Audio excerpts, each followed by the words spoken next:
Bem-vindos, pessoal, para mais um BizuCast! Sim, o nosso BizuCast continua a nossa série Eu Sou SA, Henrique! Muito bom, Bino, que bacana o primeiro episódio, eu acho que a gente trouxe bastante conceitos importantes. Reflexões aí, né? Reflexões, mas eu acho que agora a gente vai fazer um overview e nós vamos trazer aqui 8 passos que você pode aplicar para você se tornar uma empresa, o Eu SA, com uma estrutura, Exato. com um fundamento, com um método, né, Albino? Com método, porque é isso que diferencia as empresas profissionais das que não são profissionais.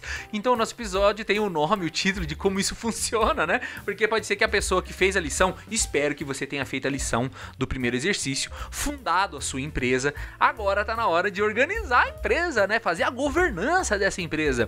E a gente vai passar aqui num overview rápido desses passos, de quais seriam esses passos para você fazer com que a Eu Sou SA seja profissional.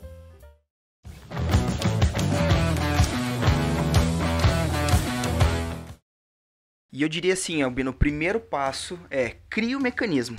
Ele será a central nervosa de toda a empresa. Missão, visão, valores, objetivos e metas. E quando a gente traz esse conceito de visão e missão, é tudo aquilo que a gente falou da fundação, é você. Você representa para o teu cliente, você representa por toda a tua estrutura no mundo, quem você é, a tua essência. Então não adianta, Albino, você criar missão, visão, valores, metas e objetivos, aquilo que vai contra aquilo que você acredita. Exato, por isso que lá atrás a gente falou de valores, né? Porque você tendo os valores e as crenças bem definidos, e aqui você chega e fala assim, não, vamos lá, vou desenhar valores e crenças. Quais são os valores e crenças da Eu Sou Albino SA? Coragem, liberdade, né? Quais são as crenças? Eu acredito que ensinar as pessoas é o único caminho para dar certo as coisas. Então você começa. Eu vou te dizer, o cara que faz isso e não chora, porque o negócio é profundo, cara. Você fala assim, cara, eu sou isso aqui, né? Fez isso, a partir daquilo você tem que criar objetivos que nutram isso. Mas você sabe que as pessoas, elas têm, eu concordo com você, a maioria das pessoas faz um exercício raso de valores e de crença, raso, Tá bom. Aí o cara vai um pouquinho mais, por isso que a gente fala muito da fundação lá, você trabalhar bastante isso, né, na nossa ideia de fundação da empresa particular, pessoal.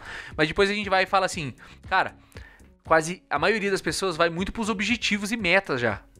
E o que acontece? Quando começa a dar errado e o cara se desmotiva, por quê? Porque não tem conexão com a missão e com a visão. A missão e a visão é muito legal, você escrever isso no papel. Minha missão, ajudar as pessoas.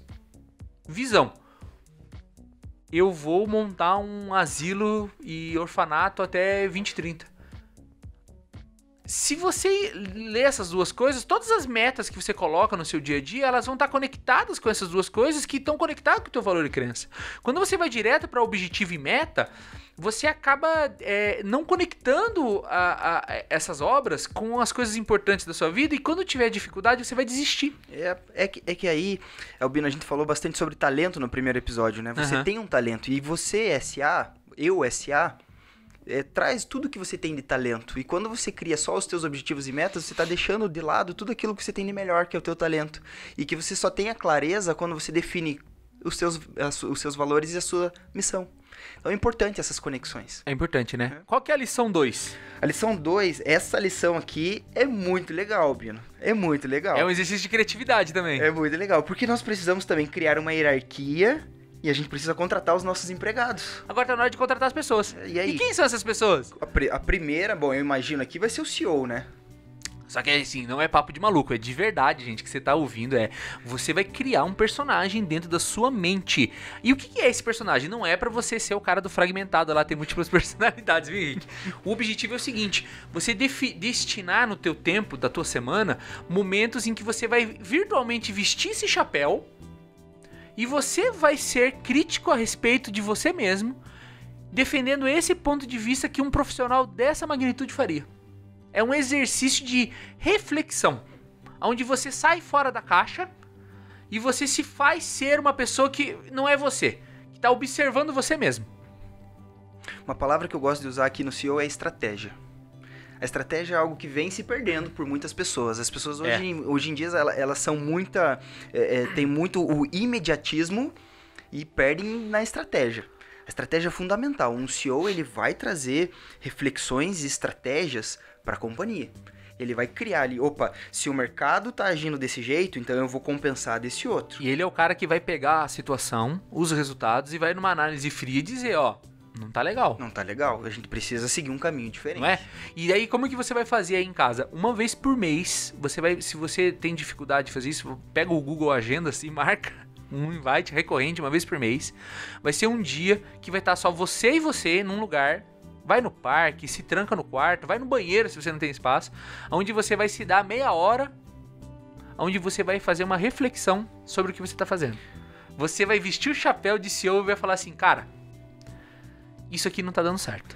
Eu costumo fazer muito isso, Albino. Quando eu tenho problemas, quando a situação parece que não vai ter saída, Parque Barigui, às 11 horas da noite, aí, cara, é aquela coisa mais, aquela vista maravilhosa.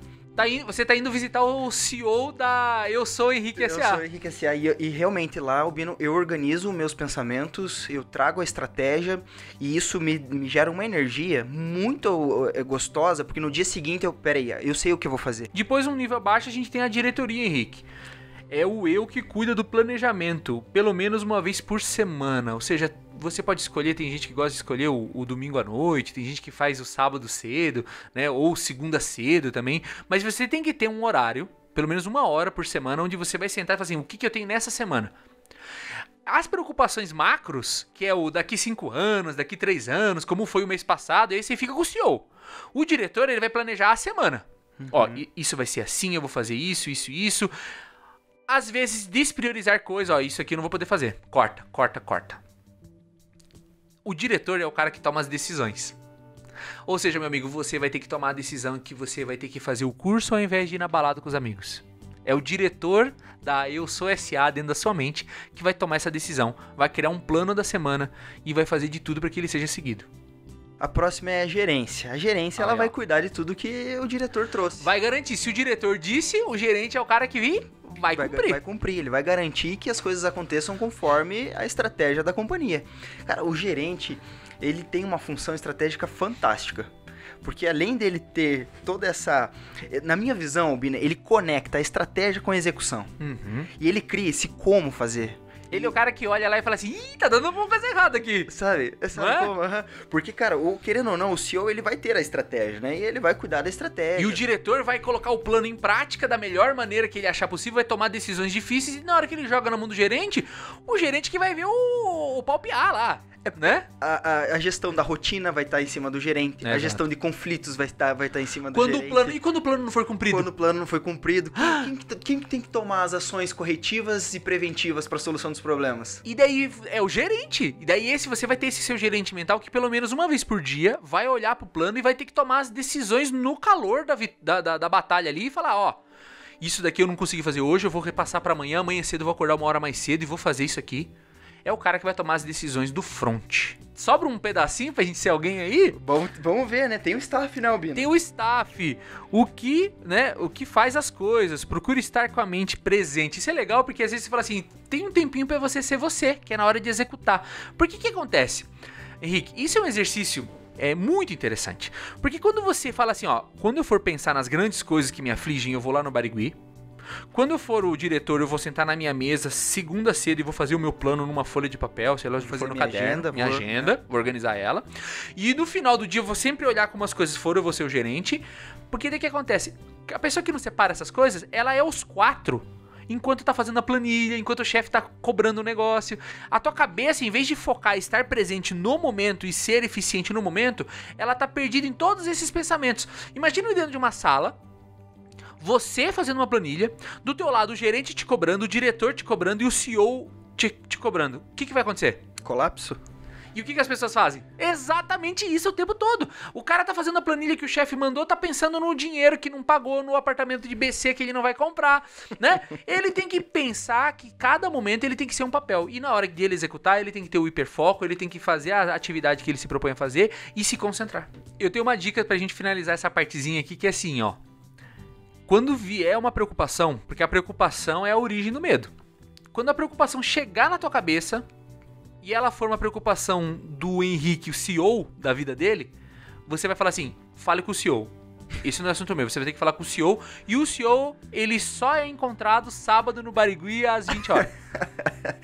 A agenda dele tá disponível só no sábado. Isso. Exatamente. Quando você estiver fazendo alguma coisa e falar assim, cara, mas eu segunda que vem eu tenho que fazer isso, eu não posso esquecer disso. Cara, anota no papel e fala assim, eu vou deixar esse recado, mas é pro Henrique, diretor da vida dele. Que nas segundas-feiras faz os planos. Não sou eu que trato isso. Pum. Começa a esvaziar a tua cabeça. Quando as coisas começarem a dar erro, você pode até chamar. Pera lá. Então, eu vou levantar da cadeira e vou ser agora o Henrique gerente. Vamos decidir? Decidido? Ok. Tira o chapéu de gerente e volta a ser o staff, que é o que executa.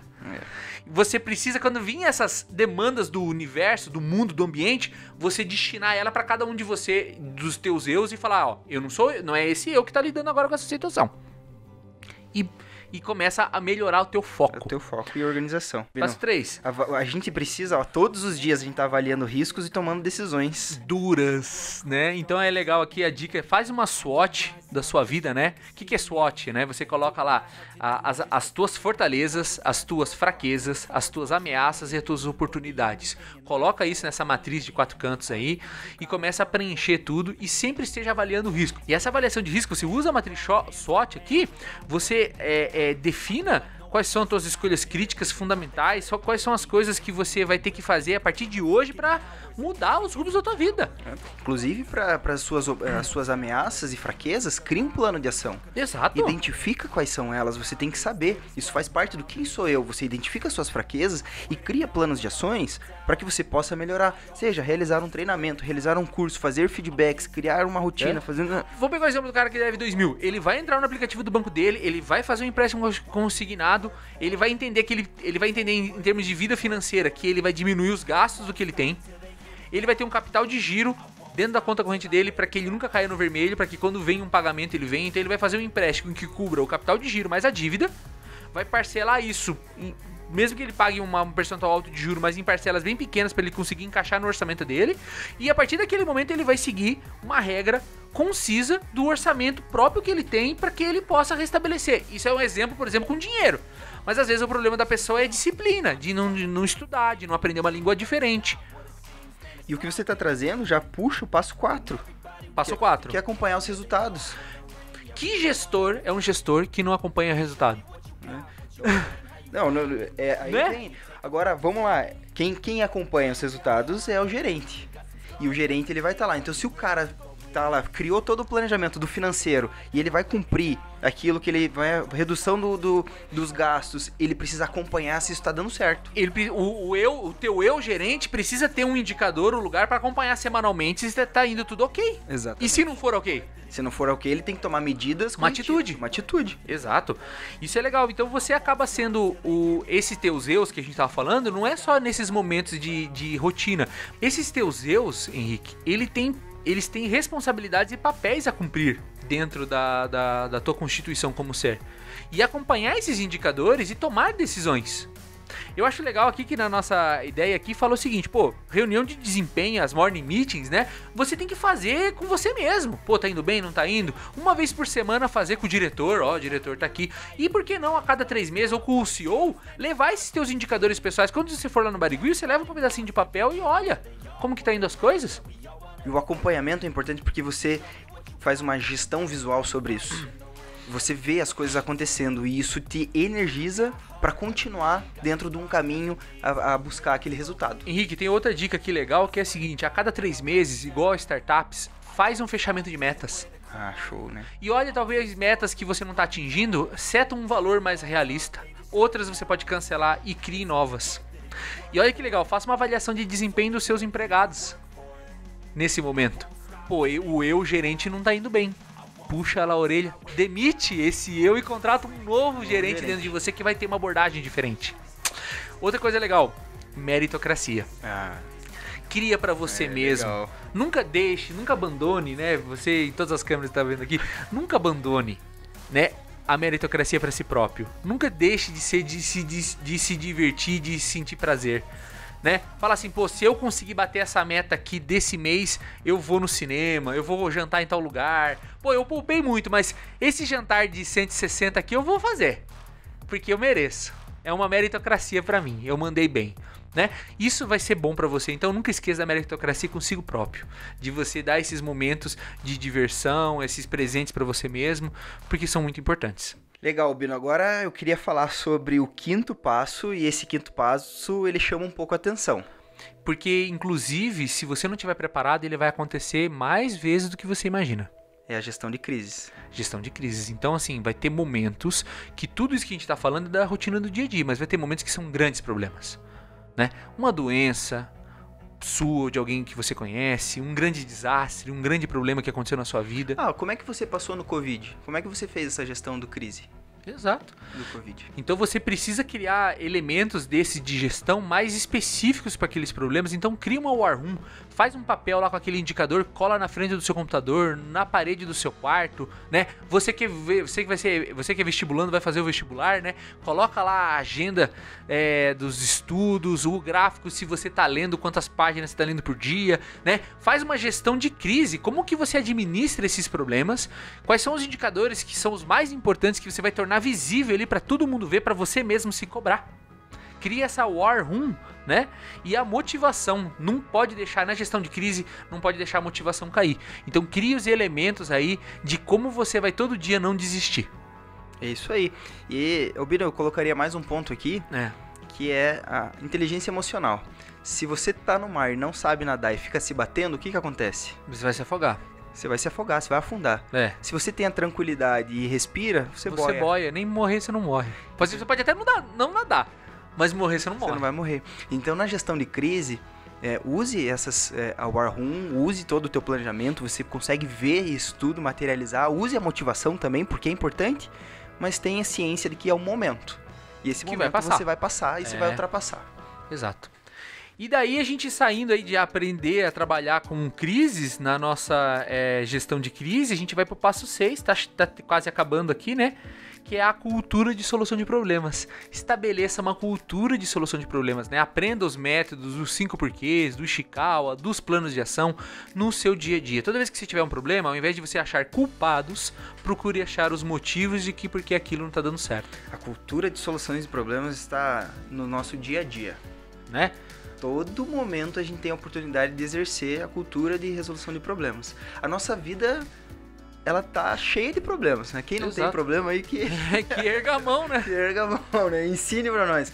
Então, o que nós podemos entender é como resolver problema. Use método, use um passo a passo mental. Eu não sei, pode ser que você procure um curso, mas mesmo que você não saiba, né? Seja racional, não misture emoção, não procure culpado e sempre faça o exercício dos porquês e entenda que um problema é igual a um pico de iceberg, ele tem sempre uma base embaixo que o sustenta. E essa base é a raiz do problema e você tem que, quanto mais vezes você perguntar por que isso acontece, mas por quê, você vai achar a causa raiz. E se você fizer uma ação para eliminar a causa raiz, você elimina o teu problema ou parte dele. Então, e aí vem outros problemas para você continuar o exercício da resolução de problemas. Eu acho que assim, o que tem que vir de cultura é assim, cara, entenda que problemas existem para ser resolvidos. Já como você vem da gestão da crise e mantém a tua emoção no lugar, é hora de não misturar emoções e a principal, não procure culpados. Pare de ficar achando culpado nos teus problemas. Acha qual é o problema. Isso aqui acontece por causa disso, de uma maneira fria. Como que eu vou fazer para resolver? Eu vou fazer isso e o meu problema acaba. Sem envolver emoções, senão o negócio não se resolve. Qual é o passo 7? Estabelecer a gestão da rotina. A gente já falou um pouco de War Room, falou de indicador, falou de resolução de problema, mas agora precisa se estabelecer de fato uma rotina no teu dia a dia, porque se você não tiver a disciplina, né, e não tiver esses acompanhamentos de indicador, não for visível, você não vai se motivar a manter as coisas funcionando. Posso trazer um exemplo aqui? Claro, traz aí. Porque a disciplina eu acho fantástico, né, mas quando nós somos criança, os nossos pais, eles vêm e escovam os nossos dentes, e a gente não quer escovar o nosso dente. Não. Mas eles vêm, é importante, né, imagine se não escova os dentes, a gente acaba tendo alguns problemas quando cresce. Isso. Mas aí a gente fica um pouco mais velho e nós mesmos começamos a escovar os nossos dentes, né? Exato. Mas ainda ali não é uma disciplina nossa, porque tem um dia que a gente escova, a mãe briga, a gente reclama, né? Mas de tanto isso acontecer, de tanto a mãe ficar no pé, de tanto ter essa gestão da rotina, uma hora você começa a escovar os dentes. E isso se torna um hábito. Agora você, antes de dormir, você já vai até dormindo escovando o dente e você escova o dente. E você escova natural. o dente naturalmente. Então, aí vem a gestão da rotina, ela tá muito na disciplina. Como se ela fosse um processo de aprendizado para você entender que você tem que ter essa consistência. A importância, Henrique, de você fazer a gestão à vista, de você tornar esse negócio visível para que você se depare com o problema todo dia e não varrer o problema para debaixo do tapete, né? E como você falou de maneira com maestria total, de maneira incrível, que é um processo de aprendizado. Um processo de aprendizado de disciplina. Ah, eu não tenho disciplina, eu não acredito em mim mesmo. Começa com essas ferramentas. Checklists são importantíssimos também. Faz teu checklist diário. Ó, isso aqui é o que eu quero fazer todo dia. Eu tenho que ler 5 páginas, eu tenho que fazer um exercício e faz lá, dá o check. E o dia que você não faz, não se cobra tanto, mas olha e fala, eu não fiz. Tome uma ação. Entenda porque o que aconteceu porque você não fez e tome uma ação. Tudo bem não se cobrar. O passado passou. O compromisso é o que você vai fazer amanhã. Exatamente. Se amanhã você vai marcar o X em tudo. Então tem checklist, tem os gráficos para você acompanhar. A partir do momento que isso virar um hábito, como você falou, você não vai poder abandonar esses elementos. Mas a gestão da rotina é importantíssima. E o último passo, né, que é o passo 8, Henrique, é planejar os ciclos de desenvolvimento. Se você tem todos esses elementos funcionando, você é uma empresa. Olha, as grandes empresas fazem essas coisas, você pode fazer com você mesmo. E o passo 8 é o balanço dos resultados. Quando termina o ano você não faz isso? As pessoas meio que fazem, mas vamos fazer de um jeito profissional. Balanço dos resultados, o que foi bom, o que foi ruim nesse período que passou. Vamos avaliar a governança. Olhar para nossa missão e visão, objetivos e metas. O que anda mudando dentro do nosso coração? Alguma coisa mudou? Quanto a gente tem nos nossos atos respeitado essas coisas? Né? Tem novas demandas, novos inputs do mundo? Puxa, eu tenho uma viagem para a China, eu tenho que aprender a falar chinês. É um input novo no mundo, que o mundo está dando para você. Né? Você pode receber isso. A partir daí, Henrique, crie um master plan. Né? O que eu vou começar a fazer? O que eu vou parar de fazer? E... né, quais são as coisas novas, ou seja, abrir e fechar unidades e fábricas. É um momento de reflexão, as grandes empresas fazem isso. Tá na hora de você olhar e falar assim, cara, vou parar de fazer podcast. Decidir. É como se você fosse na Eu Sou S.A., o podcast é uma empresa. Vou fechar essa empresa, vou vender ela, vou entregar para alguém. Tome as decisões. Você precisa ter esses ciclos. Eu falo anual porque geralmente as pessoas fazem isso uma vez por ano, mas pode ser trimestral, pode ser semestral, depende de quanto você quer rever sempre essa estratégia. É o olhar profundo para tudo isso que você está fazendo e falar assim, cara, não tá legal, vai ter que mudar radicalmente certas coisas aqui. E também avaliar a governança. O que é a governança? É essa disciplina, essa gestão à vista, os gráficos. Pô, eu tô me enganando, eu não tô marcando X, eu paro de fazer as coisas. Tem que criar uma nova governança, uma nova ferramenta. Então, vou comprar esse app, que é um app que me lembra coisas. Agora eu vou usar, entendeu? É essa vontade de tentar coisa diferente. Só que você só vai fazer isso se você, no passo 8, planejar os ciclos de desenvolvimento. O Henrique de 2022 é um Henrique melhor que o Henrique de 2020? É melhor que o Henrique de 2017? E o Henrique de 2030 vai ser como? Henrique, se você não planejar, o Henrique pode ser igual ou pior. E não melhor. Fica a dica para todos vocês, pessoal. O planejamento é importante, a vontade é importante, mas você precisa ter um método estruturado de como você vai alcançar os seus objetivos.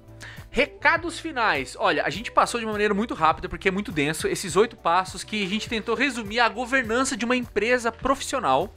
E para quem não entendeu, a gente não tá falando de empresa, a gente tá falando de você. Tá falando de você aí que tá ouvindo a gente. Ele tá falando de você como indivíduo. Você vai usar essas ferramentas que são plausíveis, concorda, Henrique? Nenhuma delas aqui requer o SAP, requer um software. Você pode fazer tudo isso com lápis e papel. E às vezes só com a cabeça. Lápis e papel ajuda, porque tem gestão à vista, você tem que tornar certas coisas visíveis. Um caderno e um lápis, você consegue fazer tudo isso aqui funcionar. Essa empresa constituída tem que fazer essas 8 etapas da governança para que você tenha controle sobre a sua vida. Meu recado final é: você tem que ter controle sobre a sua vida. Senão você não pode reclamar dos resultados que lhe aparecem, porque são mera ordem do acaso. É isso aí, Albino. Obrigado por esse episódio. E se ligue no próximo, que tem bastante coisa vindo por aí também. É isso aí, pessoal. Fica a reflexão aí. Um abraço. Tchau, pessoal.